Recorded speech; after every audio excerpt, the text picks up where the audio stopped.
स्वागत है आप सभी का। आपके साथ मैं हूं अपर्णा। बीजेपी में लगातार उत्तराखंड के राज्यसभा सांसद अनिल बलूनी का कद बढ़ रहा है और एक बार फिर उनका कद पार्टी में बढ़ाया गया है। राष्ट्रीय मुख्य प्रवक्ता के साथ राष्ट्रीय मीडिया प्रमुख की जिम्मेदारी संभाल रहे हैं।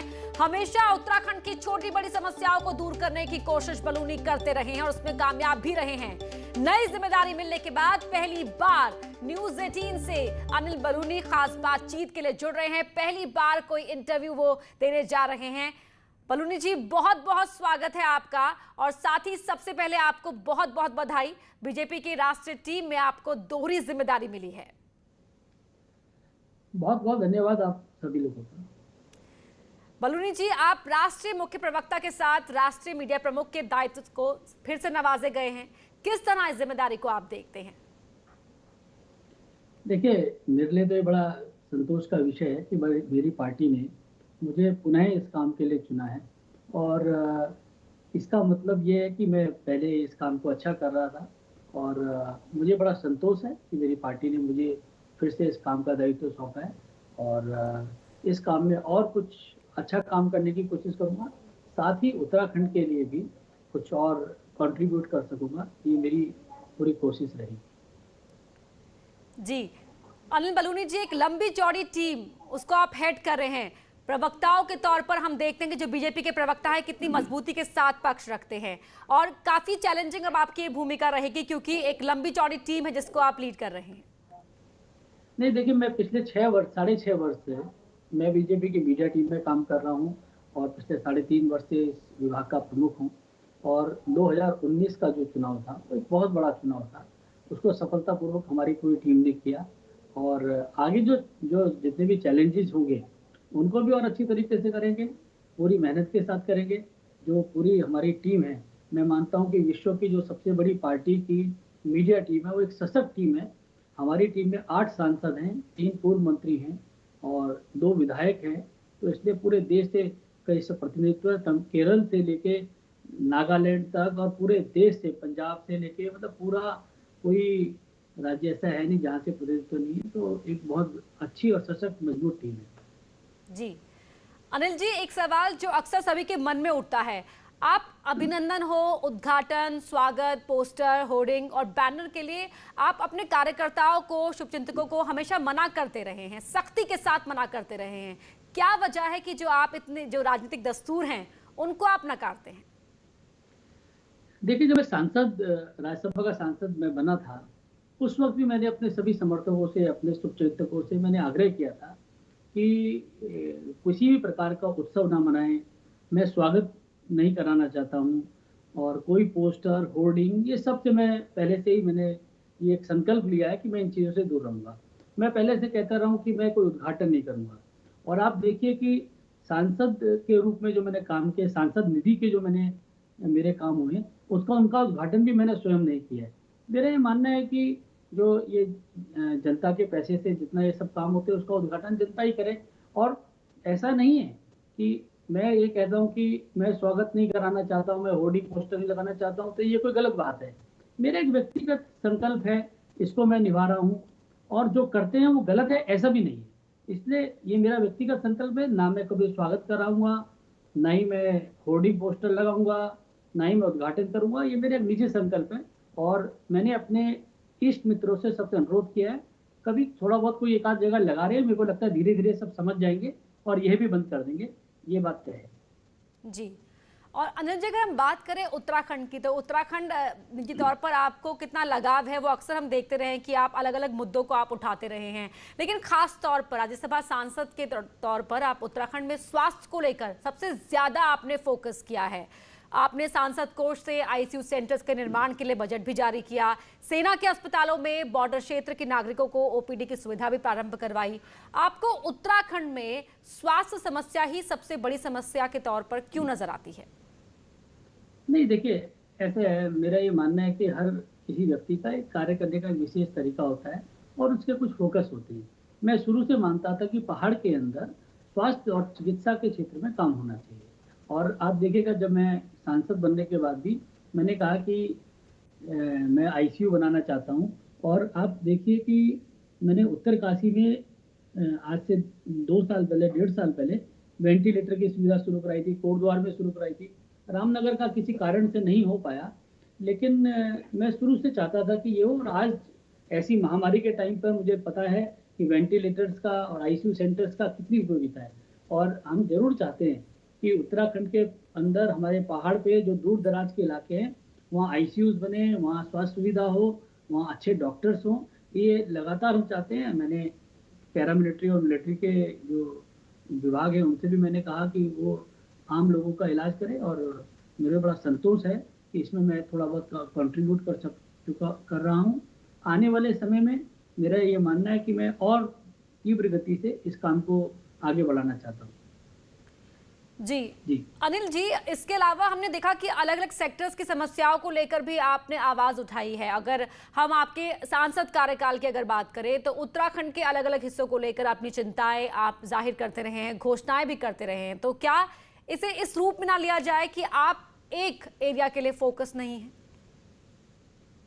नहीं, ठीक बात है, लेकिन ये बात आप ठीक कह रहे हैं कि मैं एक इलाके के लिए नहीं कर रहा हूँ, लेकिन सांसद भी तो मैं राज्यसभा का सांसद पूरे राज्य के लिए हूँ, और क्यों नहीं मैं पूरे राज्य के लिए कहीं ना कहीं कुछ करूँ।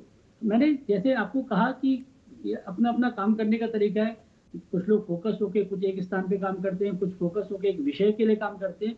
मेरा यह मानना है कि मैं राज्यसभा का सांसद हूँ, पूरे प्रदेश का हूँ, तो कल ऐसा ना हो कि मैं जैसे मैं पौड़ी जनपद का रहने वाला हूँ तो कोई क्या सिर्फ पौड़ी जनपद के लिए काम करता है। मैं पूरे राज्य का प्रतिनिधित्व कर रहा हूँ, तो पूरे राज्य के लिए काम करता हूँ, पूरे राज्य के लोगों के दुख दर्द में सहयोग करना चाहता हूँ।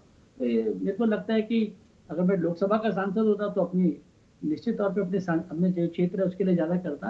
अभी मैं राज्यसभा, मेरी कॉन्स्टिट्यूंसी पूरा प्रदेश है, तो इसलिए मैं पूरे प्रदेश के लिए करता हूँ। अब बात कर लेते हैं उत्तराखंड सरकार की। तो उत्तराखंड सरकार में पिछले दिनों हमने देखा कि असंतोष एक दिखाई दिया, असंतोष उपजा है और उसके बारे में बात कही गई। पार्टी के अनेक जो विधायक हैं वो सरकार के प्रति अपनी नाराजगी जाहिर करते हुए नजर आए। सरकार 3.5 साल पूरे कर चुकी है। आप इस असंतोष को और सरकार के कार्यकाल को किस रूप में लेते हैं? देखिए, मैं आपको बहुत स्पष्ट बताता हूँ। मैंने 3.5 साल से उत्तराखंड के अंदर सरकार को मैं देखा हूँ, मुझे तो कोई असंतोष दिखता नहीं है। अगर आप ये कहते हैं कि किसी ने कुछ बोला हो, ये हमारा जीवित लोगों की पार्टी है, हमारी वैचारिक पार्टी है, हमारे यहाँ लोकतांत्रिक व्यवस्था है, हमारे यहाँ प्रत्येक व्यक्ति अपनी राय रख सकता है। क्या ये राहुल गांधी की कांग्रेस थोड़ी है कि जो राहुल गांधी कह देंगे वो फाइनल हो जाएगा और वही सब कुछ होगा।